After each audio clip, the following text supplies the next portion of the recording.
The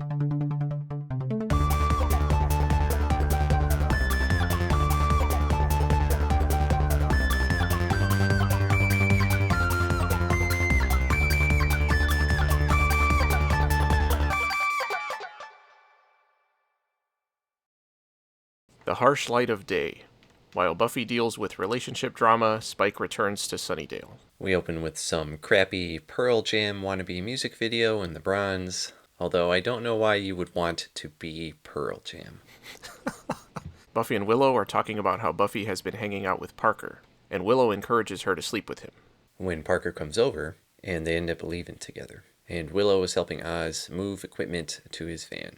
She encounters Harmony, and they talk about graduation and summer vacation, making a quick reference to graduation day when the mayor turned into a giant CGI snake, in case you missed that. And then Harmony turns into a vampire and bites Willow. Oz pops out with a cross, and Harmony says, "I have a boyfriend too, and he's gonna be mad that you were mean to me." And then she runs off. Meanwhile, we're entering another Buffy romance phase with Parker, who says he has a lot of emotional baggage, which is exactly what I was hoping for. Buffy says she can relate. Parker says he's glad he's found someone who understands, and he invites her to a party the next night. Back at Giles' house, Xander is helping him organize his books, and there was a good joke in there. I don't get your crazy system. My system? It's called the alphabet. Huh. Anya shows up saying she needs to talk to Xander. She demands to know the status of their relationship and where it's heading. Xander says he didn't know they had one. She says she can't stop thinking about him, but he says they need to let the relationship develop on its own. Parker and Buffy get to Buffy's room, and they almost kiss when Willow and Oz show up, revealing that Willow has been bitten. And after Parker leaves, they discuss Harmony's mention of a boyfriend. And we cut to Harmony meeting Spike in a sewer, working on some kind of digging project. Which was awesome, because Spike is probably the only part of the show I consistently enjoy. What about Giles? Yeah, that too. He tells Harmony he won't kill Willow because he doesn't want Buffy to know he's there. And she pesters him about getting a fresh meal, so he finally agrees to take her to a party. Which is a great idea, since he was just talking about keeping a low profile.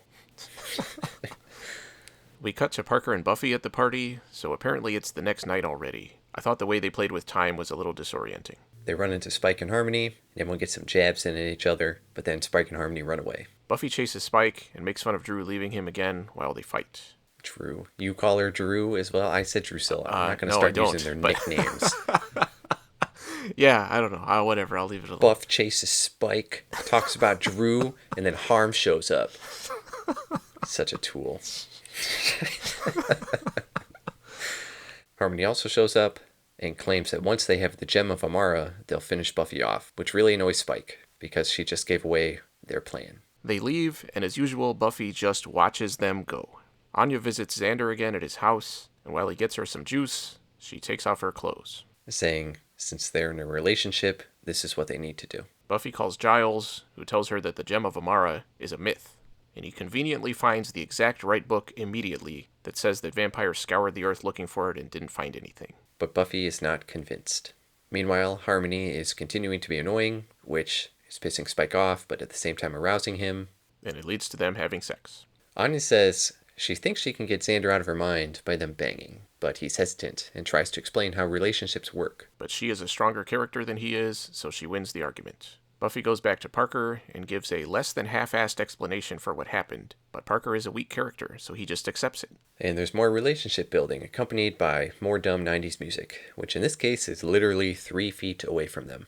We get a huge eye-rolling discussion about making choices and other dumb shit before the two of them start making out. Giles is still researching, and he tries to call Buffy about what he's found, but of course she doesn't pick up, because she's banging Parker. The next day, she wakes up in his room. At first, it looks like he's gone, but then he shows up with coffee and tells her that his mom is coming, so she has to leave, but he will call her. We cut to Xander and Anya, who have also just had sex, and when she says she's now over him, he says, okay, which angers her and she storms off. Spike wakes up from having sex with Harmony and finds her writing on his back with lipstick, which pisses him off, and he goes to continue working on his tunnel.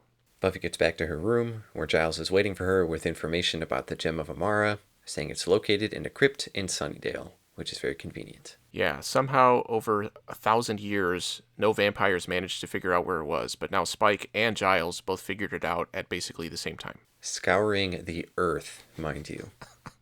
When Giles leaves, Willow talks to Buffy about Parker. She seems to think Buffy should be happy about sleeping with him, but Buffy seems to be uncomfortable. Spike says he's close to the crypt and tells everyone, including Harmony, to stay in the lair, which causes her to start whining again. But we never see Spike's goons again after this. I wondered where they went. Then we get this really goofy montage. Buffy questions people to see if anyone has seen Harmony, while Spike continues to work on the tunnel. And then Buffy goes to her room to be depressed about Parker not calling her.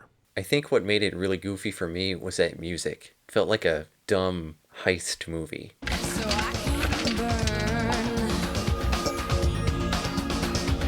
Spike has found the crypt, and it's filled with a bunch of treasure. He puts on what he thinks is the Gem of Amara, but when he touches a cross, it still hurts him, which apparently it's not supposed to do. Harmony continues to be annoying, and Spike's finally had enough and stakes her. But she immediately heals. It turns out the ring she is wearing is the real Gem of Amara, so he grabs it.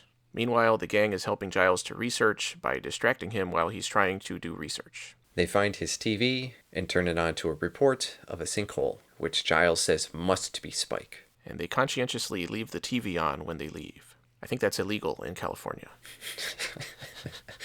Buffy's walking around campus and sees Parker giving his whole living in the moment spiel to another girl, and he seems thrown off when Buffy approaches. They didn't bother to write any lines for the other girls, so she just kind of leaves, and Buffy asks Parker about why he didn't call. And she asks him if she did anything wrong. And when she digs deeper, he says that the last night wasn't a commitment to him, it was just a good time. Look, I'm sorry if you misunderstood something. I thought things were pretty clear. And when she tries to apologize, he brushes her off and leaves. Suddenly, Spike appears, despite it being daylight. Well, that was pathetic. And they start to fight. Buffy tries to stake him, but it doesn't work, and he confirms to her that he has the gem. Meanwhile, Giles, Willow, and Oz have discovered the crypt. And even though the giant sinkhole was on TV and impeding a major roadway, there's no one else here investigating it. Harmony is moping and laments about her relationship with Spike, but she doesn't tell them where he went. Before jumping into a literal hole, because, she's got that emotional one, too. Xander goes to Buffy's dorm looking for her, and for some reason, Anya finds him there. He tells her he doesn't have time to talk about their relationship and leaves. Buffy and Spike continue to fight in the middle of campus in broad daylight, and all of the people have mysteriously disappeared. Xander finds them, and Buffy tells him to leave via awkward voiceover. Xander, get out of here! But he gets knocked out. And Spike makes fun of Buffy for sleeping with Parker. He brings up Angel, which makes her mad, and she manages to tear the ring off his finger, and then just lets him escape into the sewer. I was surprised he had enough time to run all that distance and zip down that hole. Haven't we seen vampires get exposed to daylight in the show who immediately explode? Yeah, Buffy takes the ring to Giles, and he says they should destroy it because any vampire that had it would be unkillable. And then Buffy makes another terrible decision and says, let's just give it to Angel. And Oz says he can drop it off in Los Angeles when he goes to do a crossover episode. That night, Buffy and Willow are discussing her recent experience with Parker, and she's still asking what she did wrong, and why Parker doesn't want her. And Willow's trying to tell her how stupid she is, but she's not listening. Willow tells Buffy that Parker was a piece of crap, but Buffy still seems to want him back. And she starts walking alone, being all mopey, where we see Anya and Harmony doing the same. The harsh light of day. Overall, there were a lot of things going on in this episode, which I'm totally okay with as long as they all work, but I don't think they dedicated enough time to all the different components. I kept forgetting about the Xander Anya stuff until you said it right now during this recording. So that really didn't feel like it needed to happen here. Is this the new I create drama for myself aspect we're going to have to deal with Buffy this season? I hope not. Because I've had more than enough seasons of her doing that. I was glad Spike showed up. He was still cool. I thought Harmony, as annoying as she was, it really worked, especially pairing her with Spike. I don't really understand why they were together to begin with, because everything she did just pissed the hell out of him. Because that's what the script said. Yeah, but I thought pairing them together, personality-wise, was pretty funny. I mean, I think he just kept her around to have somebody to bang. Yeah, but there's no other vampires to do that with? Yeah, I mean, they killed off Sunday, so... Who? Oh, yeah. Yeah, the really annoying one. Well, one of the really annoying ones. Yeah. Is Buffy gonna keep pining for Parker and bothering him and shit? I hope not. I would be okay if he just went away forever. Actually, I kind of thought that as soon as he showed up the very first time. I wish Giles was more involved like he used to be in past seasons. I understand they're at college and stuff now, but they still contact him just as much. There's no reason why he can't be as involved as he was before. Where's Joyce? No, don't put that in. I don't really care.